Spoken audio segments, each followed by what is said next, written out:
I would like to welcome you to another segment of Recovery Live Global. This is, as you can see, I don't have an interview. I don't have a person that I'm interviewing today. And so I'll be going back a little because I had a few calls and a few comments that individuals was asking me, well, when you going to go back and talk to the newcomers and when you going to talk to people that's in early recovery and when you going to do that. And I noticed that the recovery is so vast and so huge and so many dimensions and so many arenas and so many platforms. So today I'm dedicating the show to the newcomer. I'm dedicating the show to somebody that's in early recovery.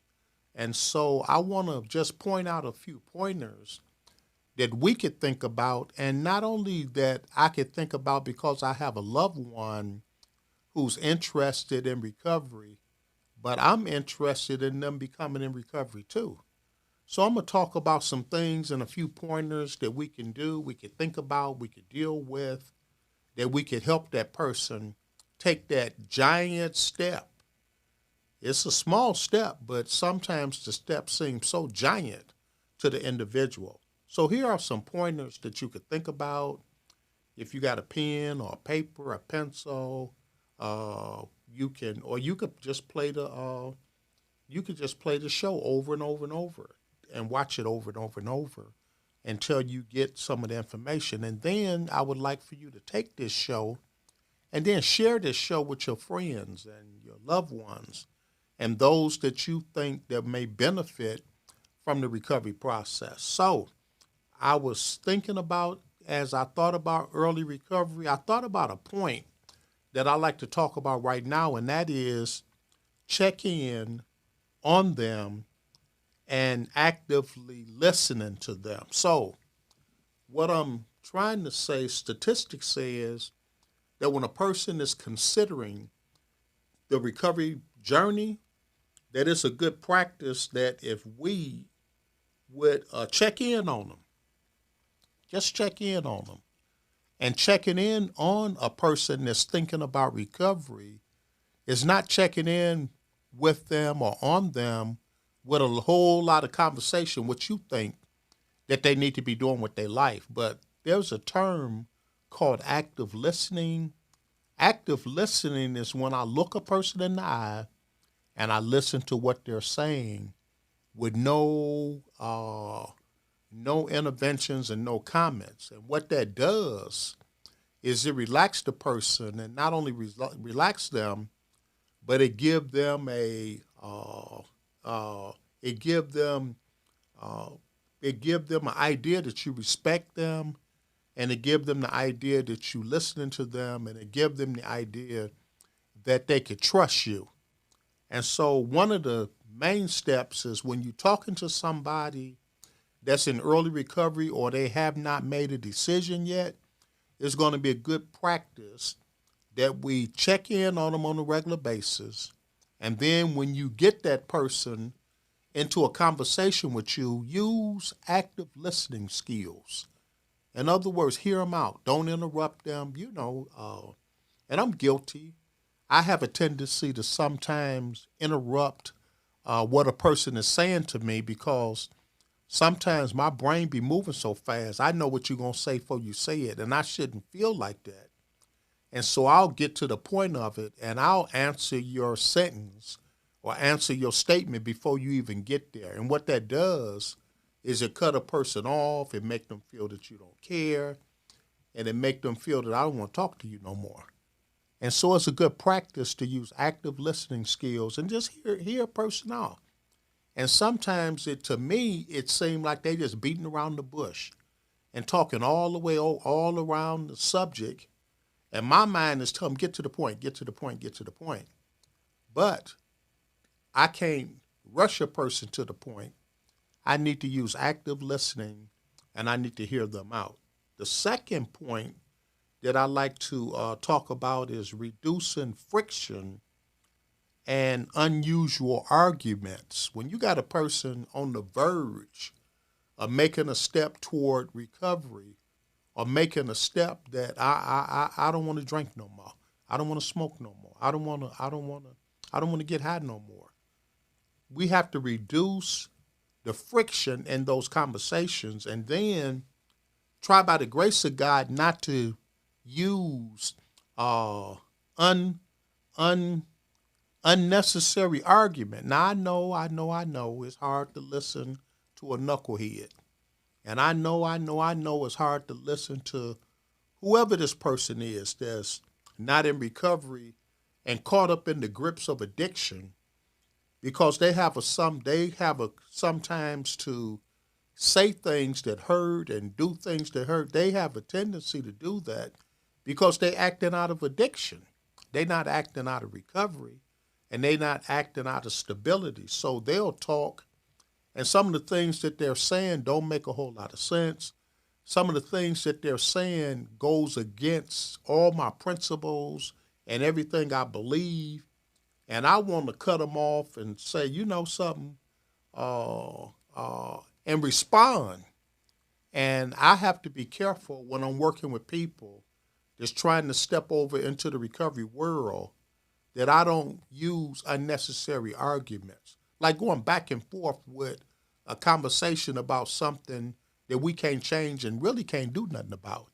So it's going to be important that I can be patient enough to hear a person because in that hearing process, they have a tendency to solve their problems or come up with the solutions or come up with or either build a confidence. But if I cut them off, don't want to listen, don't have no patience, and then arguing, come on now, arguing with a person that's in their addiction is fruitless. It's fruitless to be arguing with a person like that. And I need to, number 3, try by the grace of God to encourage healthy habits for a person. Sometimes an individual that's trying to step off into recovery just don't know that the environment they're living in is wrong, that the people that they're hanging out with is wrong, that every time they get a paycheck, they spend it all on drugs and alcohol. It's wrong. Sometimes they motivated by how this substance make me feel, and I can validate my feelings over really that I'll tell myself that this is not really a bad habit. It's not really, I mean, the euphoria that I get for smoking some crack, the euphoria that I get for drinking some wine, the euphoria that I get from using some drugs or smoking some weed, I mean, it can sometimes outweigh trying to stay sober. And so I need to encourage people, even if I'm not encouraging them to stop. And that's been an argument because most treatment facilities and most individuals just trying to help somebody through the recovery process, they just say, well, stop, don't do it no more. Stop, stop, stop, stop, stop. They never really engage a person that's having struggle stopping with let's just do it in moderation or let's just do it less. You have what I'm saying? And it's easier if I'm smoking every day to smoke less, like smoke, every other day. That's progress. That's progress. But most people that's working with this population, they saying, hey, if you smoke one, you through. And I can't even see you gradually stopping, like rather than smoking 7 days a week, let's see if you could smoke 3 days a week. And then the 3 turn to 2 and the 2 turn to 1. And so I need to encourage the person with healthy habits. And I need to come to the table without a judgmental attitude. It's easy to judge somebody that's drinking or smoking, using and getting high because of the lifestyle that they pick up. And I want to actually come to the table like, hey, I'm judging you. You out of order, you wrong, you wrong, and God don't like ugly and whatever that I can do to have a judgmental attitude on the population of people that's trying to clean their lives up. And what that does when I judge a person like that, it throw a monkey wrench in the change mechanism. So it's hard for them to change if the person that's trying to help them have a judgmental attitude. Nobody want to be judged. You know what I'm saying? And I know I'm not really judging them because I seen them in the act. So when I see that in the act, I need to really learn some techniques and learn some skills that I don't develop a judgment. Judgment just it don't help the situation. So I need to learn some tools and I need to learn some things. How do I engage a person that's using or practicing active addiction and move them into recovery without judging that person? Now that's a tough little piece right there. And then number 5, I need to encourage and support them. So what do you mean? Encourage and support them. People that's coming out of the grip of addiction need support. And more than support, they need encouragement. So how do you encourage a person that's using, still using, and ain't ready to stop yet? How do you encourage that person? Well, you pick out something that they did good that day. You know what I'm saying? Pick out. I mean, everybody did something well or good that you could point out. And if you could point out something positive that they did that day or yesterday, then that's called encouragement. And that's called the support that they need. People don't want to be punished into recovery. People want to move over into recovery themselves, motivated by intrinsic expectations, motivated by that. So they don't want the judgment attitude, and people like to be encouraged. And then the hardest part that I have to learn, or we have to learn, that when we dealing with people that's caught in the grips of alcohol, drugs, and the lifestyle, we have to practice some patience with them. And that's, oh boy, you know what I'm saying? I was patient last week. This week I'm going upside your head. You know what I'm saying? I was patient, and then you can't put a time limit on your being patient. Because just the day that you decided not to be patient could have been the day that they decided that they finna step over into recovery. And because you lost your patience that particular day, they're going to blame you and say that you the cause, and you know how they do it.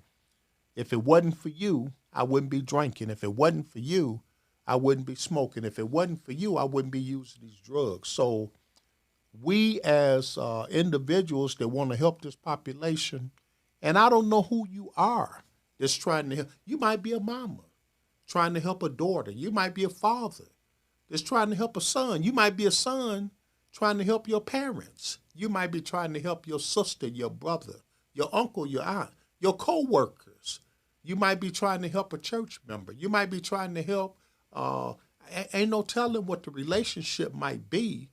But if you're trying to help a person with the recovery processes, it's going to have to be some patience that you're going to have to practice in order to help this person. And then the other side to that is I need to try, by the grace of God, to educate myself on addiction and recovery. I need to educate me. And you know, it's not a lot of books out there on recovery. It's a lot of books out there on addiction. Like if I was to go to Wayne Community College and take a class on substance abuse addictions, or go to Wayne State University and take some classes on substance abuse, a lot of the documentation that's out there for me to read and learn about is talking about addiction. It's not talking about recovery. And I think that there's a lot of people that move over into the recovery processes and then turn the camera off. In other words, once I get into the recovery processes, there's no camera following me. There's nobody that I'm talking to about recovery. Why? Because of the stigma that's associated with addiction. I don't even want to raise my hand and say I'm in recovery. So you got a lot of individuals that's in recovery, but because of the stigma that's associated with it, then they don't want the stigmatism upon them And so they move over and get married, get their job, become a deacon at the church, and they just get back off into mainstream society. And what happens is they won't even talk about their past as it related to the addiction and that type of a lifestyle because of the stigma associated with it. But I need to, if I think I'm going to help that population, I need to come to the point that I can educate myself, not just on addiction, but educate myself on recovery. Why? Because I need to be able to communicate on those lines that I can help a person or I can see a relapse before the relapse even happened. And when I see a relapse happen before it happened, then I can cause some positive interventions to be able to help that person before they actualize what they feeling as going to take another drink or going to hit another blow or getting high again. And then through all of that, all of those 7 principles that I talked about, I still need to be able to set some boundaries and perimeters around this person that's actively using or in recovery and addiction that I can stay me and not drag myself over into their world and then hurt myself. It's a horrible thing to have somebody else use it in the house and your lights turned off. Somebody else use it in the house and your TV gone. Somebody else use it in the house and ain't no gas in your car. And somebody else use it and the police kick it in your door. So I have to set some healthy boundaries to say, you know what? When you're using, then here go a line. When you're not using, then I move the line. So there's some healthy boundaries. You got to set some perimeters. You got to set some boundaries. If I give you $25 and you blow the 20, you tell me you need $25 for bus fare to work, and I look at you and you didn't even get to work for a week, and you used the $25 on some addiction or some other kind of things that you use the money on, then I have to set some boundaries. Now, I'm going to get you a bus ticket. I'm not going to give you no cash. You hear what I'm saying? So we have to set some boundaries. And then when you think about those boundaries, that's other things that we need to set as it relates to recovery process. Man, it's a beautiful time. If you're a newcomer out there, I want to say welcome to the program. Welcome to the recovery processes. You can do it. You can do it. You can do it. Take it one step at a time. Recite the serenity prayer. God grant me the serenity to accept the things I cannot change, the courage to change the things I can, and the wisdom to know the difference between the two. Get yourself involved in a 12-step program, admitting that you're powerless over whatever your drug or alcohol is, and then coming to believe that a power greater than yourself can restore you, and then turning it over. So it's some bottom line gut principles that we can involve ourselves with to get ourselves involved into the recovery process. To the newcomer, you're the most important person that's watching this video, that's watching this meeting. God love you, we love you, and we want to encourage you to grow in your recovery processes. We're going to check on you. We're going to actively listen to you. We're going to reduce friction, and we're going to reduce unnecessary arguing. We're going to encourage healthy habits for you. We're going to not judge you. We're going to encourage you and support you. We're going to be patient with you. We're going to try, by the grace of God, to educate ourselves how we could best help you. And then we want to set some healthy boundaries to help us to hold you accountable as you move up into the recovery process. Man, this is a good time and a good point that we could pause and take a break, and I'll see you in just a few minutes. Well, you might be out there and you want to support the Recovery Live Global efforts.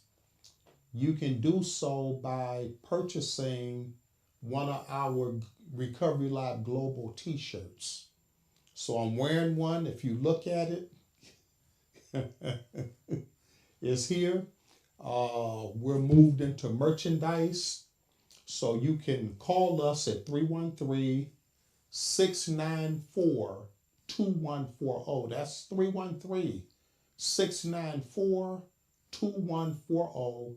And just say, hey, I want to support the ministry. I want to support Recovery Live Global by purchasing one of our Recovery Live Global t-shirts.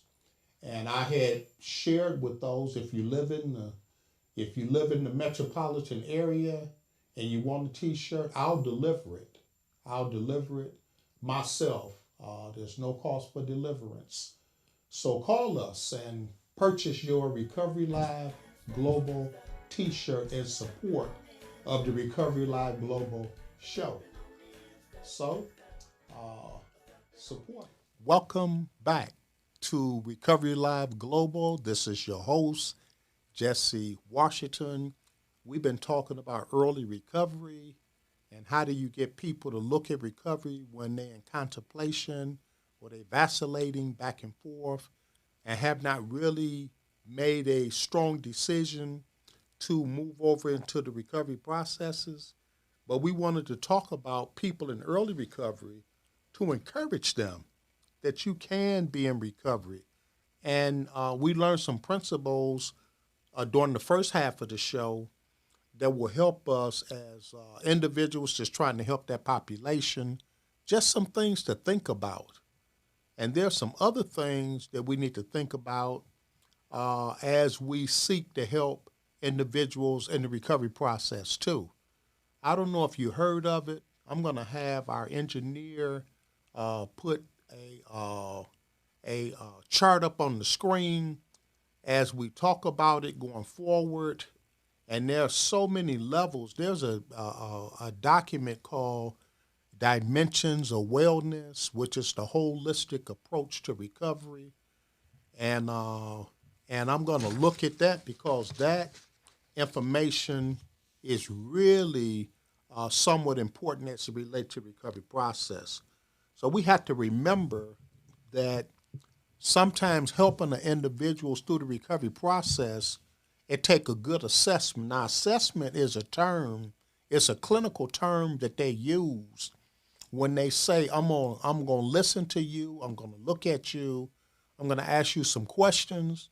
And as they look at you and talk to you and ask you the questions, you got to remember that they document that information. So, and they may call it a screening process. And during the screening process, they may ask you and talk to you about some of your social behavior.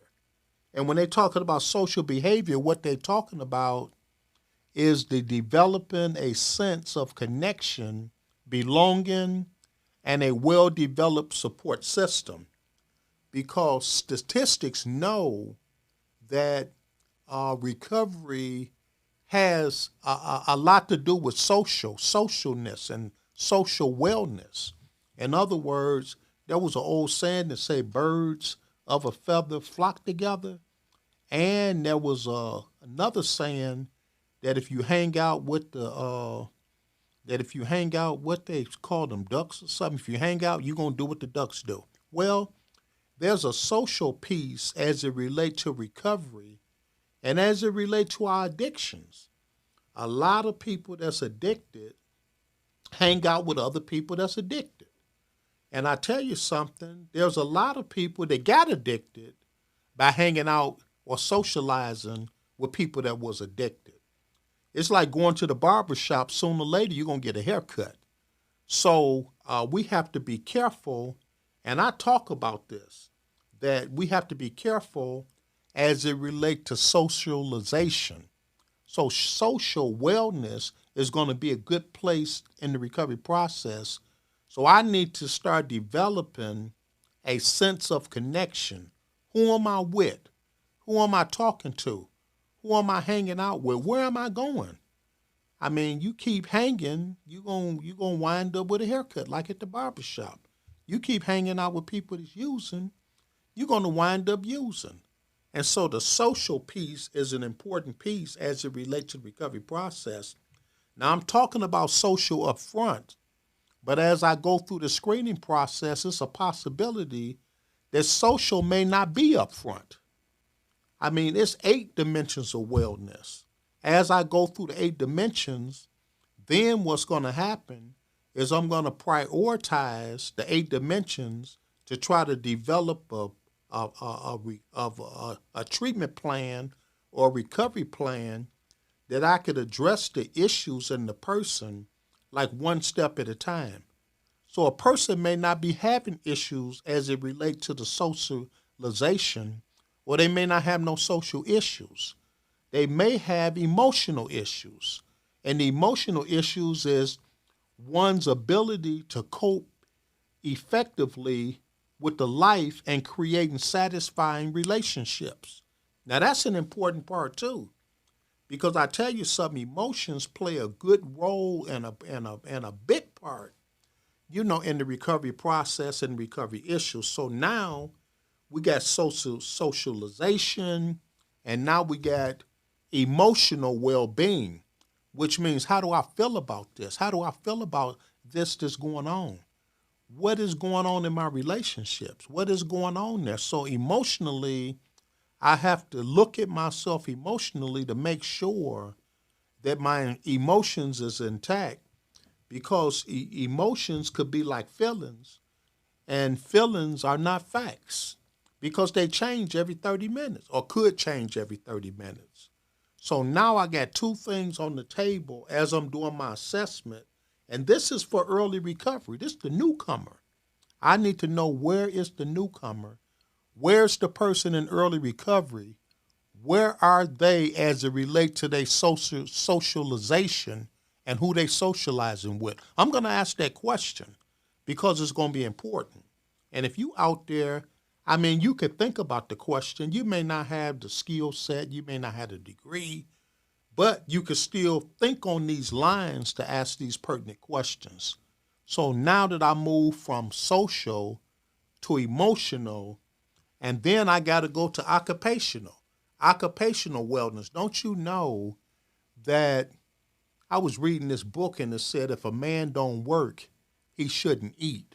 That's some kind of a principle. But occupational wellness means that personal satisfaction and enrichment derive from one's work. Don't you know when you work, it's something, that's some satisfaction that come out of working that don't come out of begging. It don't come out of gimme, gimme, gimme. It's something about working. I mean, if you ain't got no job and you get a food stamp card, I mean, come on now. Give your sister the food stamp card. At least you'll feel better about living with your sister because you contributed something toward the food. I mean, come on now. You just going to sit up there and eat all the eggs and the grits and the bacon and the ham and then just burp and act like I mean, how can you do that? I mean, it's something about the enrichment that's derived out of a person's working. I mean, if you can't, I mean, at least go wash the dishes for your sister. I mean, wash the dishes, take the garbage out. I mean, do something to say thank you for feeding me today. Thank you. I appreciate what you did for me today. And you might not have a job right now. You might have to do your work as it relates to helping, taking the garbage out, washing the dishes, asking if there's anything else that they need. But it's something about occupational wellness that make a man, make a woman feel good about themselves. And if you got children, start them off now. Give them a chore around the house. Give them something to do. It's going to be important down later on in life. And then you got to remember, we talked about social, we talked about emotional, we talked about occupational. There's another term called financial wellness. And that's when you get satisfaction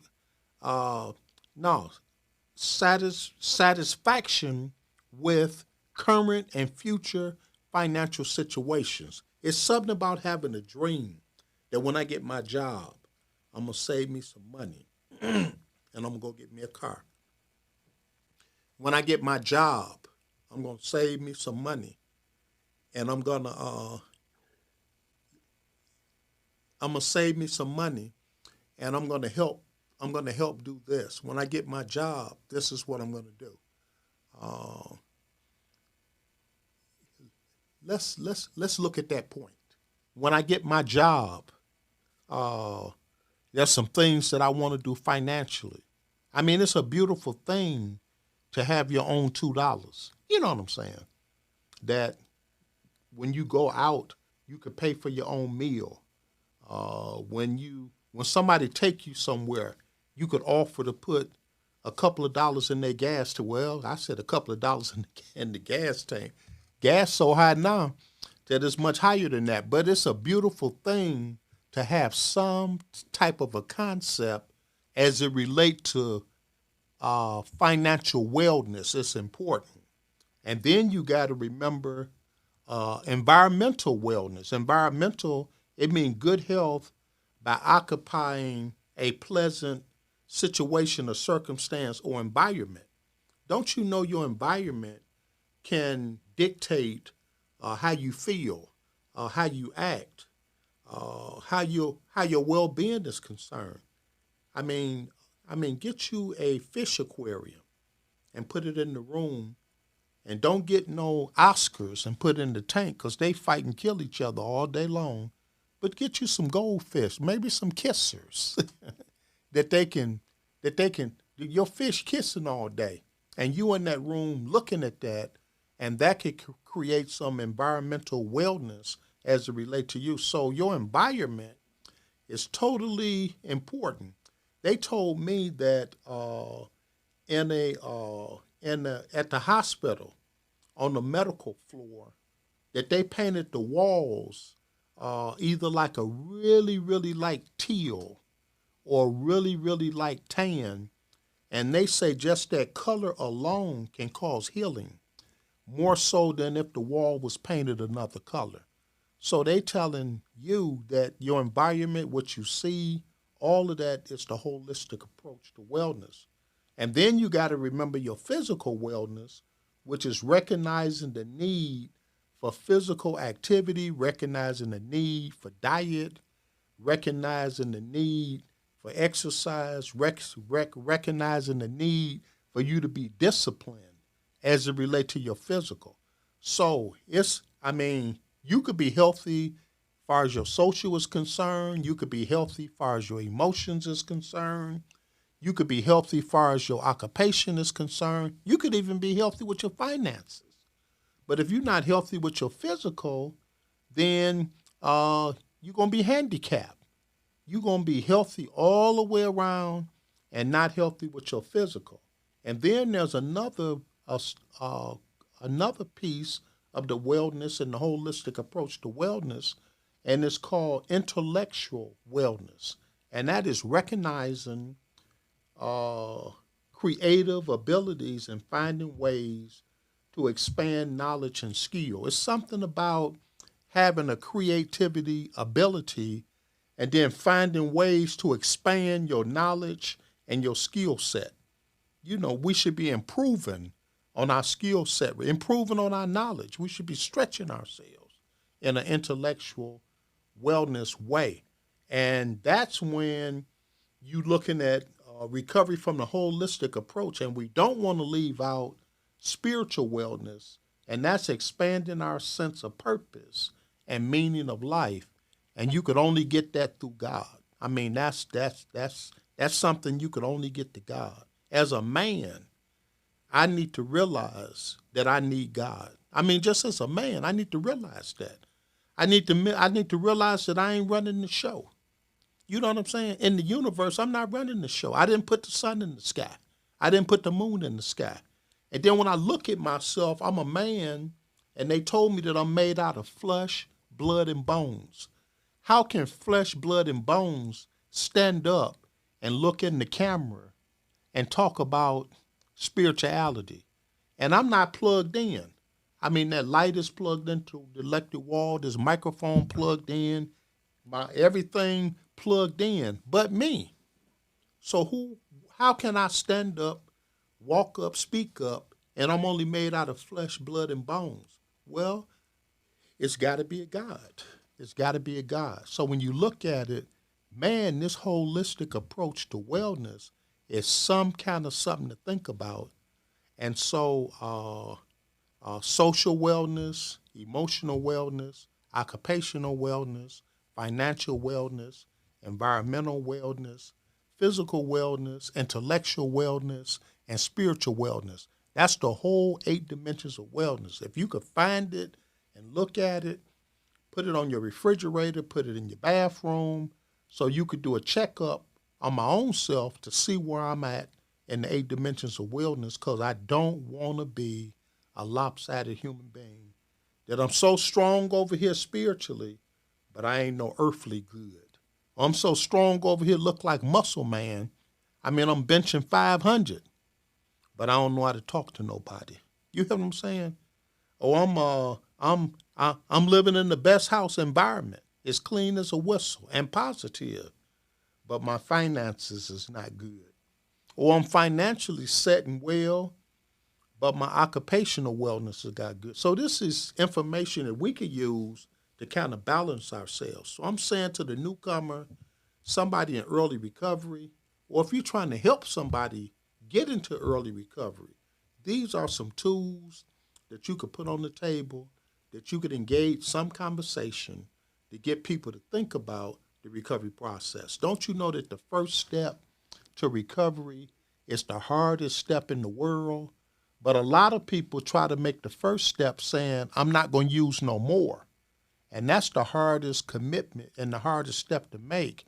It's an easier task when you say, I'm not going to use one day at a time, and let the one day turn into weeks, and the weeks turn into months, and the months turn into years, and the years turn into decades, and then you move forward like that. I mean, it's easier to eat an elephant one bite at a time. It's easy to walk in the recovery process one step at a time. Hey, don't try to stop forever. I mean, that sound good. I ain't going to use no more. I'm going to stop for the rest of my life. I ain't going to do this no more. Yeah, that's one thing. And people say it and do it. But sometimes you have to bring the cookies down to the bottom shelf, that a person that's in pre-contemplation and that's vacillating with their recovery, that you can help them step over into the recovery process. And that's by telling them that you can do this one day at a time. And I say to the listening audience, subscribe. When you see the show on the screen, subscribe to the program, share it, forward it, and move it around, because people need to hear that recovery is available, and it's available for whosoever will. Let them come. This has been another segment of Recovery Live Global, and I'm your host, Jesse Washington. Stay tuned for more to come as it relates to Recovery Live Global. Newcomer, early recovery person, you're the most important person in the room today, and God bless you. Stepping